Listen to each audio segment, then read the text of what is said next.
আজকে গাড়ি নিয়ে যাবো অনেকটা দূরের পথে, তাই দেখো ফুল ট্যাঙ্কি তেল ভরতে এসেছি। আর ফুল ট্যাঙ্কি তেল ভরতে গিয়ে যে এরকম একটা ঘটনা ঘটবে সেটা কখনোই ভাবতে পারিনি।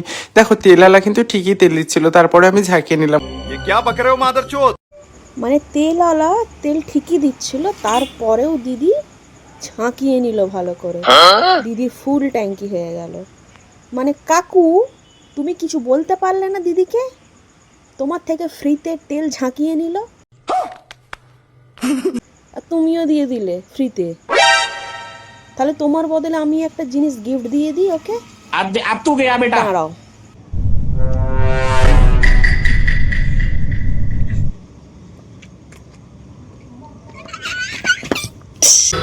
In nomine Patris et Filii et